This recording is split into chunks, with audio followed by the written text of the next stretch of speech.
छोड़ने से बेहतर है जीना छोड़ दे। বলিউডের গ্ল্যামার দুনিয়ায় প্রেম আর সম্পর্কের গুঞ্জন যেন নিত্যদিনের গল্প, আর সেই তালিকায় বারবার উঠে আসে মালাইকা অরোরার নাম। অর্জুন কাপুরের সঙ্গে বিচ্ছেদের পর থেকে তাকে ঘিরে আলোচনা যেন আরো বেড়েছে। তবে এসব নিয়ে একেবারেই চিন্তিত নন তিনি। সম্প্রতি হর্ষ মেহতা ও স্প্লিট সলিভা খ্যাত সৌরভ বেদীর সঙ্গে তার নাম জড়িয়ে নানা গুঞ্জন ছড়িয়েছে, কিন্তু মালাইকা এসবকে নিচ্ছেন একেবারেই হালকা মেজাজে।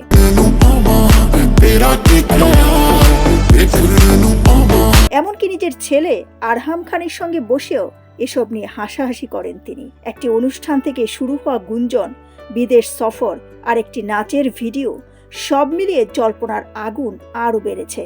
তবে মালাইকার দৃষ্টিভঙ্গি একেবারে পরিষ্কার, যদি কিছু হওয়ার থাকে সেটা স্বাভাবিকভাবেই হবে।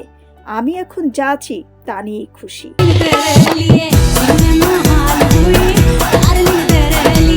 দীর্ঘ দাম্পত্য জীবনের পর আরবাজ খানের সঙ্গে বিচ্ছেদ তার জীবনে এনেছিল বড় পরিবর্তন, কিন্তু সেই অভিজ্ঞতাকেই তিনি বানিয়েছেন নিজের শক্তি। মালাইকার মতে একজন নারীকে সম্পূর্ণ হতে কারো প্রয়োজন নেই, আমাকে সম্পূর্ণ করতে কোনো পুরুষের প্রয়োজন নেই।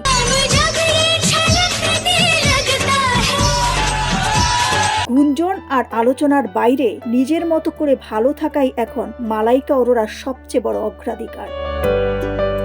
দিলরুবা খান, বিনোদন ডেস্ক, সোনালী নিউজ।